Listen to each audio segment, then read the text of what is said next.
Okay, I've had to start a new one, a new live, Hello Jax West, rather than the one that was scheduled because it on the one that was scheduled, it was wanting me to use some streaming software, not just going live from my camera.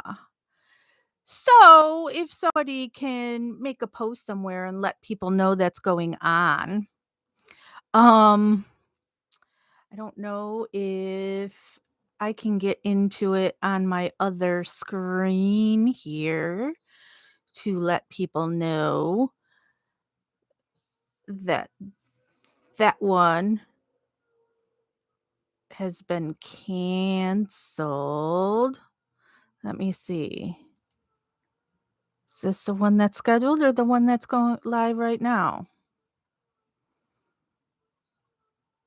We're going to get used to this sooner or later. The whole using YouTube instead. I know what I can do.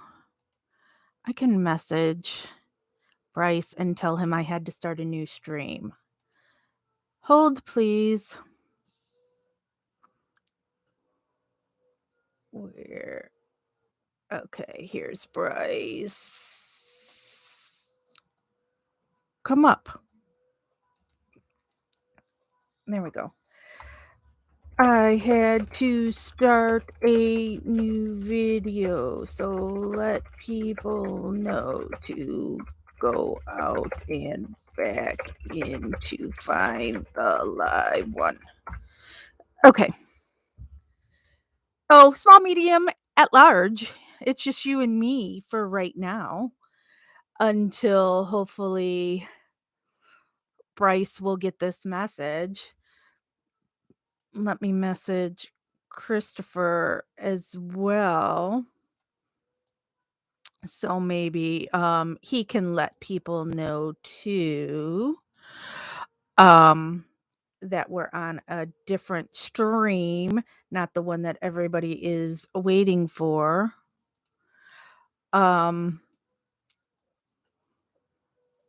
So I'm going to give it a few minutes for other people to find. You're a Debbie. It's going to take a while to get used to all the different names on here. From Facebook over to here. So, okay, small, medium, at large is a Debbie. May end up needing to write a cheat sheet or something so I'll remember who everybody is because I'm going to forget. So we've got a few over here now.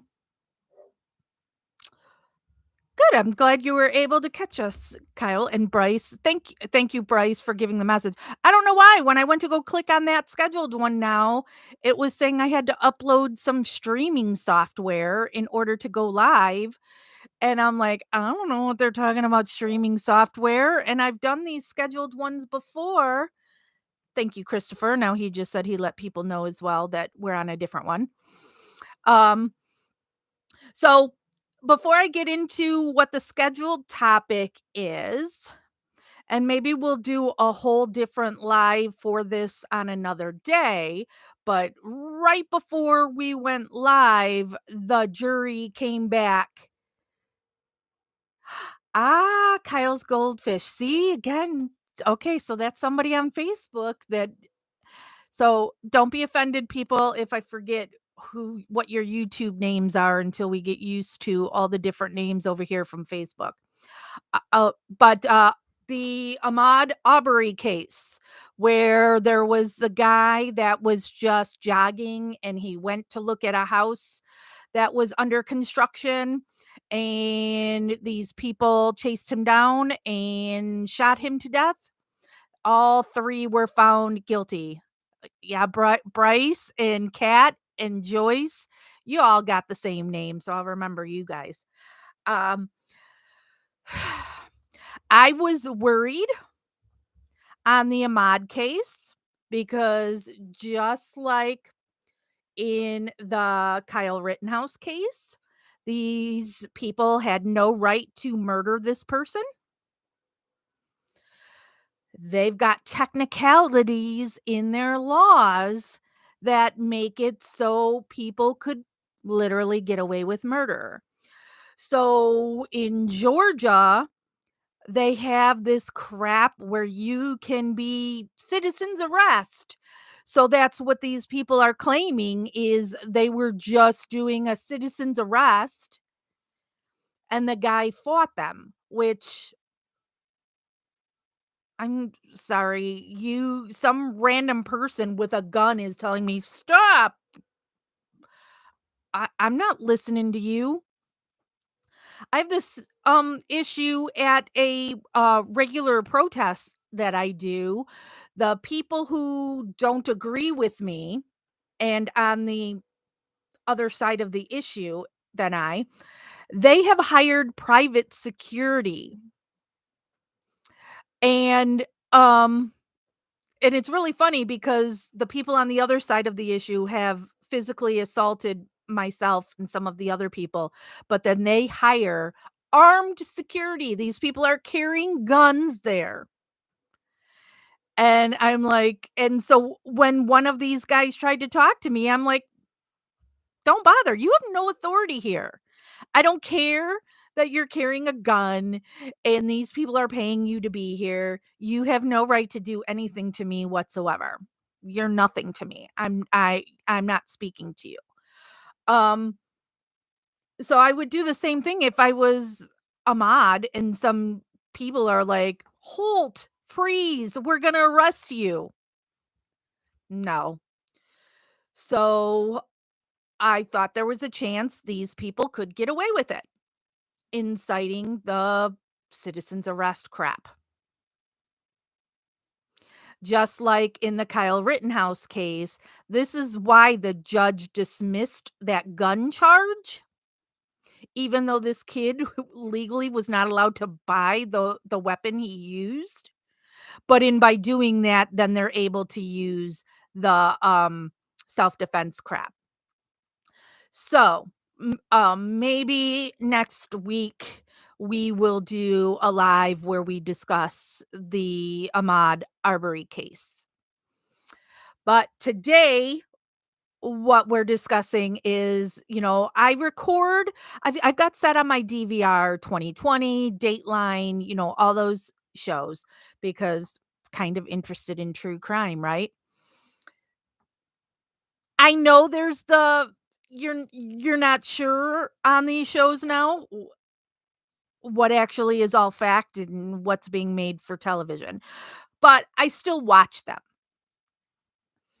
And so this week or last week, the Friday 2020, so we'll start with that first because I saw that first, was a 2-hour episode on the Turpin family case. So I don't know if y'all, and Kat's done her homework, she's watched them. So I don't know if you've all watched these 2 episodes that we're going to discuss. But the Turpin case, now I remember hearing something, and I definitely remember when the parents were in court because that dad's bowl cut just looks like a crazy person. So I totally remembered I had seen something on this case before, but didn't really know the details. And so watching this, I watched it Saturday morning. So the Turpin case are these religious crazies. Um the parents marry when they're young. And right, Cat? Yeah, it's the same cut he had as a teenager, and it looks like they forced that awful haircut on a couple of their sons too. Um, so they're religious, but I'm not quite sure what all their religion entails. The mother was a cold fish towards her children and really had um no connection to her kids and no real relationship with her kids. Yet, she was obsessed with buying children's clothes and games and toys and all this stuff, but then the kids aren't allowed to play with it, and they have 13 children, and so these kids are kept in this, like a hoarder house. It's disgusting, and the kids are not bathed, and they're not educated, and, there's times that the parents don't even live with the kids. There's a period of time, like, the kids are in some guest house, and the parents are in another house, or there's times the kids are in the house and the parents go to a hotel. Yeah, Joyce, the kids were starved, barely given any food, but the mom has food and candy, and they're not allowed to have it. And if they're caught taking the mom's food, they're then chained to their bed. And, so these kids range in age, a big wide age. And so the older kids, they're kids close to 30, right? Um, Now they have cell phones, so they're able to go on the internet, but they can't, um, call out. They couldn't make calls, but then the girl was talking about making videos and posting them. So, um, I don't quite understand the whole thing with having access to phones and being able to make TikTok videos and or whatever it was that they were doing. Um, yeah, they were put in cages too. I mean, just really crazy. Um, it when the parents got they took the kids to Vegas, for them to get married by an Elvis impersonator, and so then you have all the kids, all the girls are in the same dress, totally reminded me of Big Love. If you've never seen Big Love on HBO or, whatever it was on with Sister Wives and all that, it was really, an interesting show. But it reminded me of Sister Wives, that they were all dressed the same and the boys were all dressed the same, and you're able to see from this video that, the chapel was made for this wedding, that they're sickly thin, that they're obviously not being fed, that these, their arms were bones, and, it's playing Elvis, and they're kind of trying to dance or whatever, and they can't really be on the beat. Um, all very odd. And yeah, cat, that was something that in the 2 hours, they kept it more towards the end, that you then found out that the mom was severely abused growing up and then has mental illnesses. And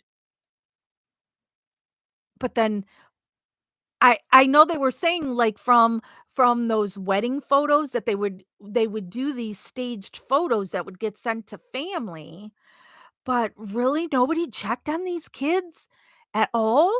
So, um, an escape is planned because 2 of the younger girls are chained to their beds, and so the one girl, how old was she? 16 at that time?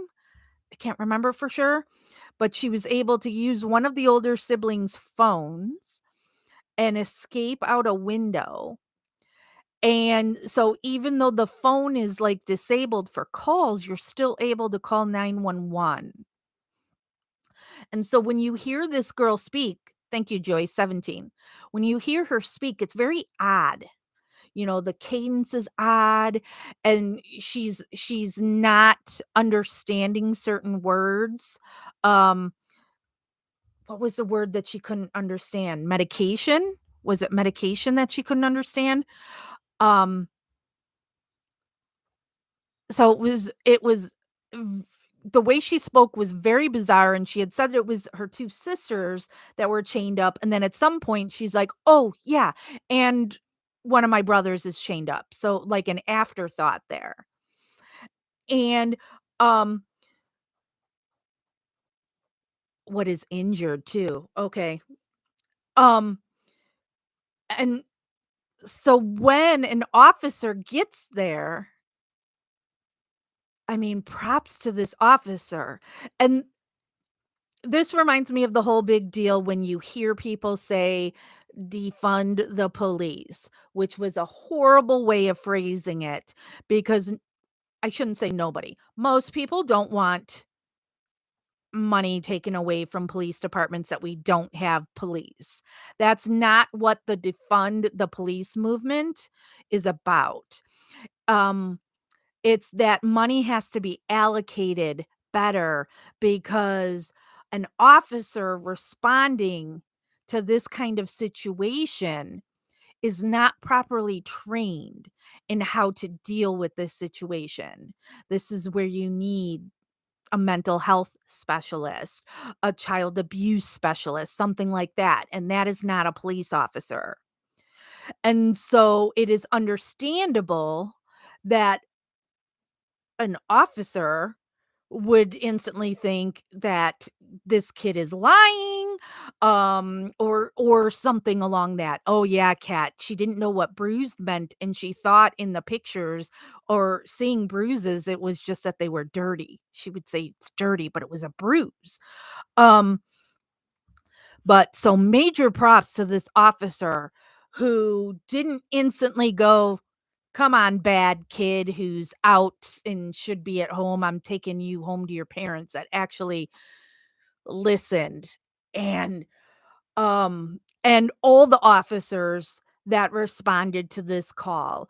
And then when they went into that home, that it was clear that these were really good officers who care. And when I watched it, I got kinda choked up because I feel so much sympathy and sadness for the people who responded to that call for what they then saw, because that's something you can't unsee and could cause them to have PTSD to see children treated that way. So I really feel for those officers, and I really loved in this episode that they reunited the girl that escaped with that first officer that she met that evening, because this man literally saved her life. Many officers would have just brought her right back to her parents and not gone in and checked out the situation. So, that just filled me with, I guess, such love. Uh, um, and you could see that it has affected that officer.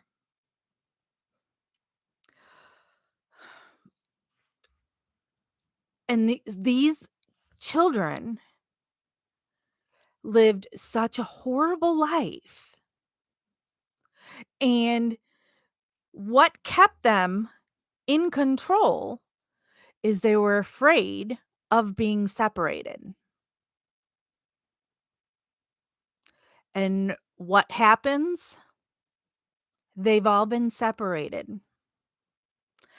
And that people, upon hearing this story when it happened, donated hundreds of thousands of dollars to make sure these kids are well taken care of. And they haven't been. And it's kind of not known what's happened with the money that was donated to take care of these 13. I'm gonna still call them all kids, even though, um, some of them are in their 30s, because mentally and from what's been taken from them, they are children. And they said some kids have been re-victimized because they have been put in horrible neighborhoods, bad foster homes.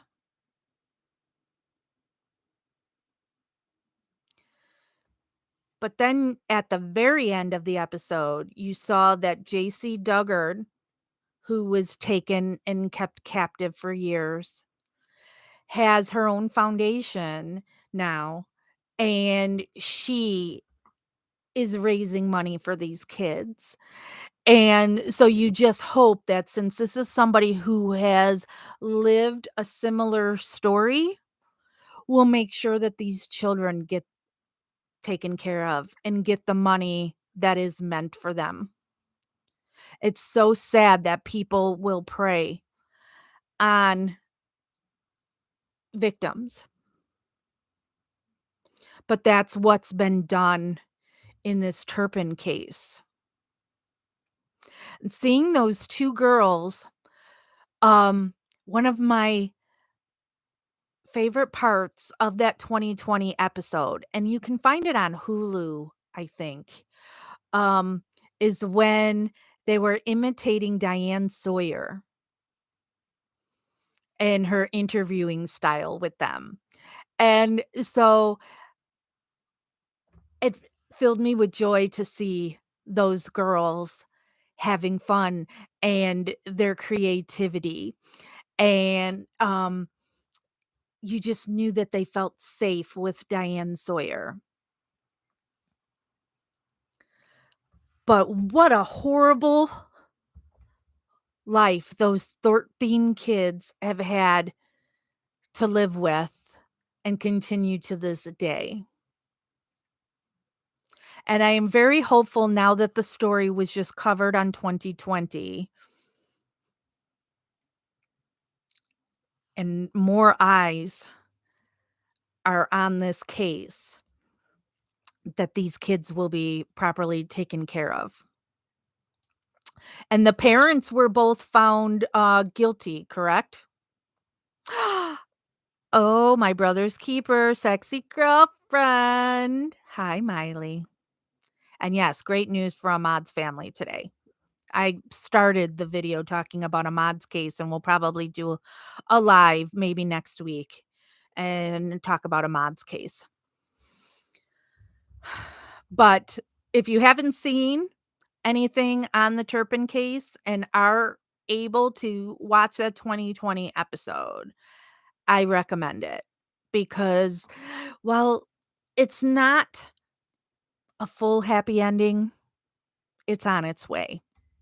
Now that what's happened to these kids even after they've been freed from their parents. Um, I'm really hoping that these kids can get into good homes going forward and that maybe more of them could be together. I don't know, because the older ones are in their 30s, but I'm gonna guess maybe they don't have the maturity or whatnot to take custody of the underage kids and raise them themselves. Um, I don't know, but that story really got to me, and so watching that, I'm like, "Okay, we're gonna have to, discuss it because this case really upset me." And so that was the 2020 episode that was on Friday night, and then Saturday's Dateline was on the Drew Peterson case, which most of you, if you've followed me for a while, you know I'm in a Chicago suburb. And so the Drew Peterson case is from Bolingbrook, Illinois, which is 20 minutes from me. And Drew Peterson actually grew up in Villa Park, Illinois, where I'm from. And so my mom went to grade school, junior high. That's what we called middle school back in my day. It was junior high, not middle school. So my mom went to grade school, junior high, and high school with Drew Peterson. Um, they showed the mom's sister. Okay, thanks, Joyce. Um, and she said back in school, Drew Peterson was a total douche. So the Drew Peterson case This has been covered. I'm sure you can find other things than this Dateline episode that was just on last week. I know it's been covered before, but Drew Peterson has been married 4 times. 2 of the 4 wives are dead. One, the last one, Stacy Peterson, it's not officially known she's dead. She's just a missing person because they've never found her, but she's in a blue barrel somewhere. And his 3rd wife, Kathleen, she died in a dry bathtub. And it was first classified as an accident, and then after many years, they had to dig her back up, and then it was declared murder. And, you know, this is what happens too, where medical experts or coroners or whatever, because in the Melissa Kaluzinski case, and you're all gonna get sick, maybe not of me talking about the Melissa Kaluzinski case, but that is the most important one to me is her case. The original coroner in her case said it was murder, and then the good one said undetermined when you get the real medical evidence. So he finally was prosecuted for his 3rd wife's murder and found guilty. And while in prison, he was trying to hire somebody to kill the prosecutor. And so he was prosecuted and found guilty on that as well. But in the Stacy Peterson case, he started dating this girl when she was 16 while he was married to wife number 3. He had an affair with this 16-year-old girl, and it bothers me that that's not more of a concern when people talk about this case, that that girl was only 16 years old. And I have since found out a friend of mine, because I am, being stalked by an ex-Bolingbrook police officer, and Drew Peterson was a Bolingbrook police officer. And the ex-police officer who's stalking me defends Drew Peterson. And so my friend and I have talked before on, I wonder if they were friends because we know this guy stalking me is a bad dude and totally reminds us of Drew Peterson. Um, so then we were talking about how this was just on Dateline, and then she told me that she knew Stacy Peterson's, so the his final wife who is missing. My friend was in the hospital giving birth to her child when Stacy Peterson's mom was giving birth to Stacy. She shared a room with Stacy Peterson's mom. And then after Stacy was born, she, because these women were sharing a room, so they held each other's babies and such. And I didn't know this part of the story, but Stacy Peterson's mother disappeared. Um, and is assumed murdered by her then boyfriend. So Stacy Peterson's mom is still an open case because they've never found her mother. And that Stacy Peterson had a bad childhood too. So that's how you could see it would be easy for her to fall victim to this adult cop. So Stacy was working at a hotel, a night shift at a hotel. Drew Peterson worked the night shift as cop, and a lot of cops, bad cops, they spend their shift just hiding. I see it all the time here that they're parked behind businesses, and they're not behind the business because they're protecting the business. They're behind the business sleeping and just hiding. Yeah, Miley. I can't remember her name.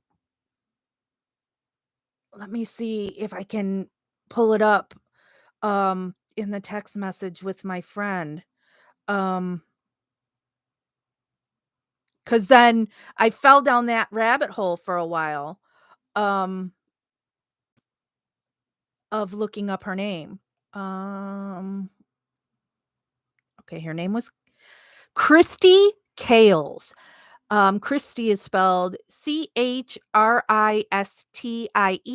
Kales is Cales. Um, so I'm scrolling through. Okay. So yeah, so that's something that if you're looking into the Drew Peterson case, and look into Christy Kales and see what happened to Stacy's mother.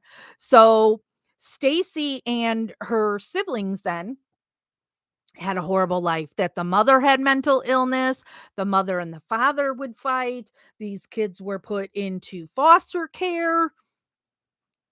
So Stacy's just looking wants a stable home. You have people that repeat the mistakes of their parents, and then you have the ones that want to stop the cycle. And so that's what Stacy wanted. Stacy wanted to have a family, and her mom left, and so she would never leave her kids. And so you saw in this Dateline episode, her sister is regularly, when she can afford it, because the girl isn't a rich person by any means, because since the evidence points to there's somebody, um one of Peterson's friends at the time, who helped Drew take a blue barrel, so this big blue barrel, lots of people. Jeff's got a couple of blue barrels here. Like, he didn't, even when he bought them, I was like, uh-oh, I'm gonna end up dead, because it's just a constant. Everybody knows Stacy Peterson, her body was put into a blue barrel. Where the blue barrel went, not sure on that. And they said in that Dateline that Drew Peterson's cell phone was tracked to this river or something. So her sister now, when she can afford it, hires a boat to go, that she's constantly looking for her sister's body. And everything said how close those two girls were. And it's understandable then when you hear about their lives, how they had, what they had to endure as children, and that she knows her sister would never abandon her kids. So where Drew Peterson is going to say that Stacy, oh, she left with a guy. And there was even some staging of Stacy's car parked at a um airport. There's just no way. And Stacy had adopted Kathleen Savio, wife number 3, her 2 children, once she was murdered by Drew. So she's just not gonna run out on these kids. And Drew Peterson, I just they show it on Dateline, and it was here on our news all over the place when the case was happening. Just what a jackass he is. Clearly loved being on camera. They showed him, or they showed one of these, um, who likes to call themselves a shock jock from the area, Man Cow, whom I loathe, because his whole show is just an act. Um, and it's just being nasty for the sake of being nasty, and it's not live. It and The stories they'll have on are fake and all that kind of stuff, but then Drew Peterson went on that guy's show. So that's like and they interview him on the Dateline thing, which I'm like, "Oh, you lose credibility in my eyes for talking to Mancow," but whatever. Um, he just didn't do his case any favors in the way that he behaved. Just a jackass. I know there's people that will say they haven't seen enough evidence and they think that Drew Peterson could be innocent. I am convinced of his guilt 100% that he killed both wife number 3 and wife number 4. And I feel so much for Stacy Peterson's sister with the horrible life and her mother missing, and then Stacy. And they didn't go into this on the Dateline episode. They were showing one of Drew Peterson's sons, and that son was saying he no longer talks to his father. But that guy, when the case was originally going on, and he was an adult and he was a police officer for another town here, Oak Brook, um, right by me too. Um, he actually got kicked off the force due to his involvement in his dad's case and trying to interfere with that case to protect his dad. So I don't have very good feelings over this guy who now is raising Stacy's, I believe he's the one raising Stacy's 2 kids, and then there was him and his brother from the, um is he the one from the Kathleen Savio or from one of wife 1 or 2? I can't keep track of them all with there being the 4 wives there. But yeah, so Drew Peterson, one of his sons, was an Oak Brook police officer. If you fall down the Drew Peterson rabbit hole, you'll see the information on that and the things that his son was doing to try to protect his dad. So, and they said on the Dateline episode that nobody really goes to visit Drew anymore. And they said on there that they weren't saying what prison Drew was in. I didn't understand that. Drew's in an Indiana prison, as far as I know now. I don't remember the name of it.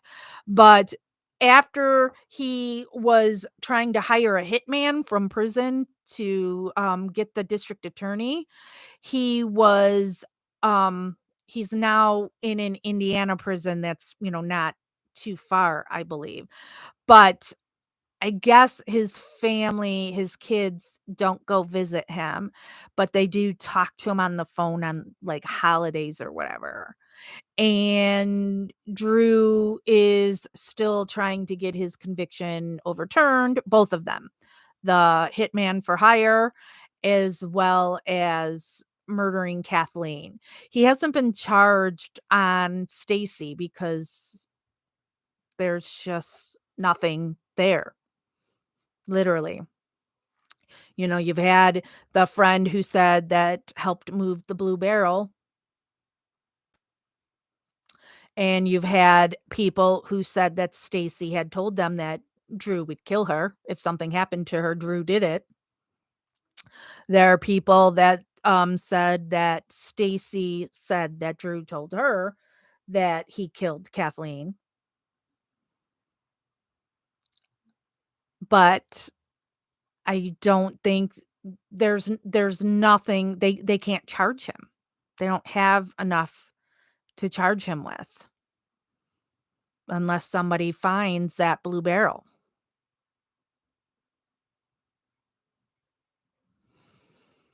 He's just so smarmy. Oh, I get so repulsed when I see or hear Drew Peterson. He's like Joey Buttafuoco to me, if you know of that case. Um, just gross. And um he absolutely would be one of those if he was not found guilty, he'd be trying to get on, like, Dancing with the Stars, you know what I mean? Trying to, uh, ride his notoriety to just getting on TV and being famous for being a known killer who got away with it. So but thankfully, Drew Peterson is in prison, and hopefully, that's where he dies. I really hope, nothing gets overturned in that, and he remains there. Like Carol Smurfing Baskin. Oh, um, we're still gonna be doing a live over here on YouTube at some point on the new season of Tiger King. Originally, we were gonna do it this week, so, to give you guys time to watch the 2nd season, and then the Dateline 2020 thing came up, and it's like, "All right, I wanna talk about Turpin and Peterson," and then we were also live on Monday because that's when the Rittenhouse verdict had come in, so I wanted to talk about Rittenhouse, so I've already done 2 videos this week, and that's enough. So maybe next week, we'll do Ahmaud Arbery and Tiger King. But I wouldn't do 2 separate episodes. We're gonna start doing, Wednesdays live at 1 PM Central. So, maybe we'll do Tiger King and Ahmaud Arbery Wednesday next week. And hopefully when I set it up, it won't make a thing again saying I have to download some streaming software where I have to make a whole 'nother stream then in order to go live. But knock on wood, I haven't had anything come up on this one saying that my internet is bad or whatever, and I haven't seen anybody saying I'm freezing or locking up, and that's why we've moved over to YouTube rather than doing it on Facebook because I seem to always have a problem when I'm live over there. And if you have suggestions for live videos, let me know. And we'll be doing those, like I said, on Wednesday. It doesn't have to be a wrongful conviction. I know that's what most people know me from, but any case of injustice we can talk about, or any true crime case, any case of injustice. And I'm sure there'll be more 2020 episodes, etc., that I'm going to watch and go, I want to talk about that now. So, and I do have the justice with Jax at gmail.com. So you can send me an email there if you want on what you think we should do for a live video. So today we talked about Ahmaud Arbery, who was murdered, and his murderers today were found guilty. Woohoo!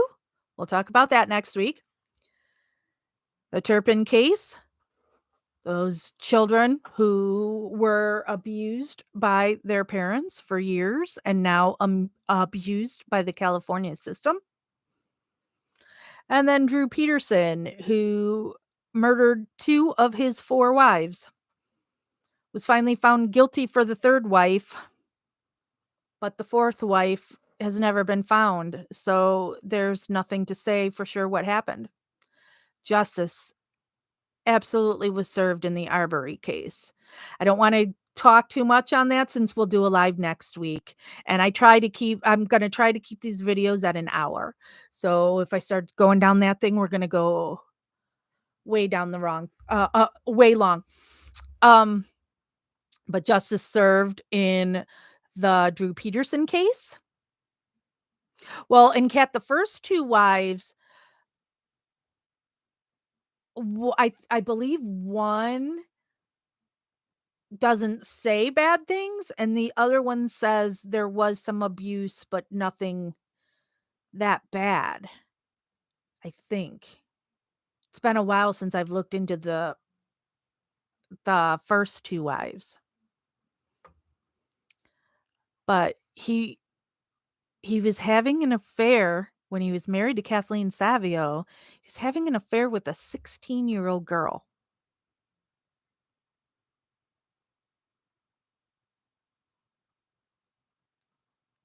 and he's a cop, and that's illegal. Something me and my friend talked about too is, um, our stalker was a cop with the Bolingbrook Police Department when Kathleen Savio was found in the bathtub. So we, like, wonder if he helped cover it up because the cops who responded to that didn't seem to really care. My mom is on here. What did she say? I was on the one you posted and someone said go on a new screen, so I did, and now watching, not live, but rewind. Uh-oh, I'm in trouble now. My mom is watching. I like to tease my mom and call Drew Peterson her high school boyfriend. Uh, yeah, my mom and, I even have it would take me too long to find it. My mom went to a high school reunion, and they had so they took a picture for her high school reunion, and she's, like, 2 people away from Drew Peterson in the picture. Oh, he's so gross. And he's a killer. My mom is actually married to her high school sweetheart, um, but it's still funny that I like to tease my mom. She'll get more of it tomorrow on Thanksgiving. Um, yeah, first 2 wives, fortunate to get away from him. Mhm. Tomorrow's Thanksgiving, so I should not be live again until Wednesday next week. Unless before Wednesday something else pops up and I go live. Christopher makes events on our Facebook pages. Our Facebook pages are Stephen Avery Project, and then there's Justice with Jax, and then we've got a closed group called MAM Gossip.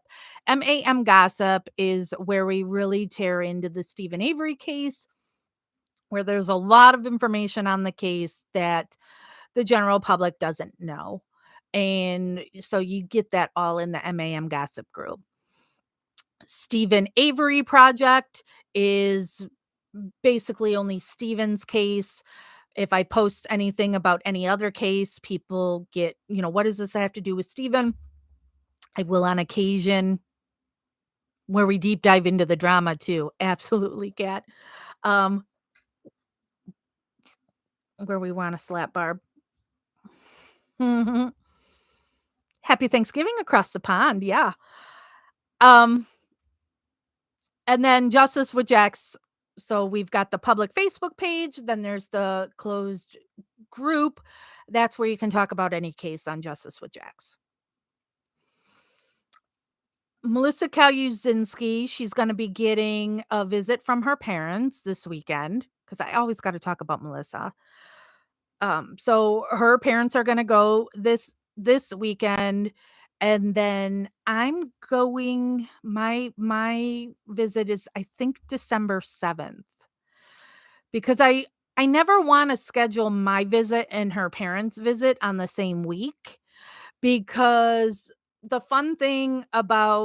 of the fun things about having a visit is if they have the vending machines available, you're able to get them different food than what the prison normally gives them. So, I would rather her get it on 2 different weeks as opposed to both in 1 week, especially now during COVID because poor Melissa, they're constantly putting her in quarantine, and then they're just not feeding her. Melissa is a skinny girl. Does that one picture show her size the best? She's a skinny girl. Mm, she says she's lost. Like, well, she's not sure. Like 9 pounds. Melissa can't afford to lose weight. She's a skinny little thing.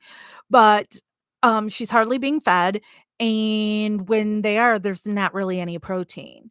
So when I visit, that's the thing that she always wants out of the vending machine. She wants a burger, and always asks me to get the biggest burger patty I can find because she wants the most protein because that's the only protein she's going to get.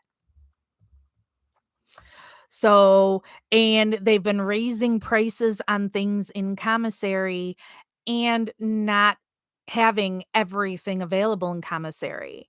And she says it's right now it's really hard for them to get socks and underwear.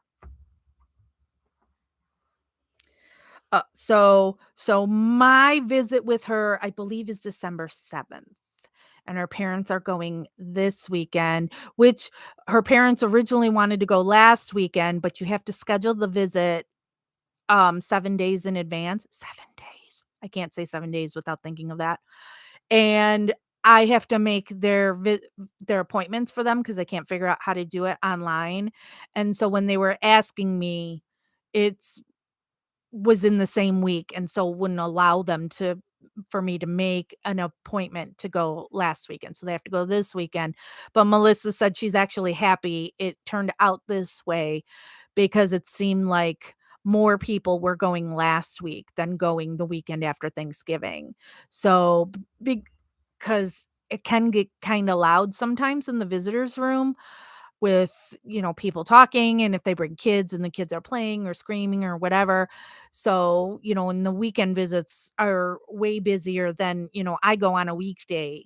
So not nearly as many people there. So but that's good for Melissa that she's gonna get her parents there this weekend. And then I think it's a Monday. Tuesday. Maybe I'm going on the 6th. I don't know. I'll have to look. Um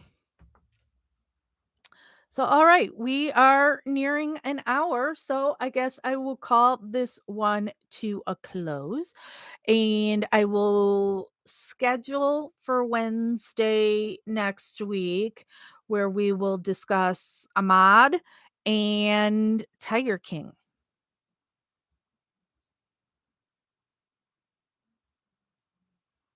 Oh boy. So, if you haven't watched Tiger King yet, watch and we'll discuss next week. And email me or message me if there's a topic you want me to do in a future Wednesdays at 1. Oh gosh, yeah, Cat, unless the Avery family implodes again. And somebody showed me last week that somebody brought me up in the family crap again, but they were saying that they were confused how I could be so strong in my belief in Steven's innocence, yet think Kyle was guilty. And it's just like, I don't know how that's so difficult to understand. Just because I believe Steven is innocent and wrongfully accused doesn't mean everybody who goes to trial, I think they're innocent.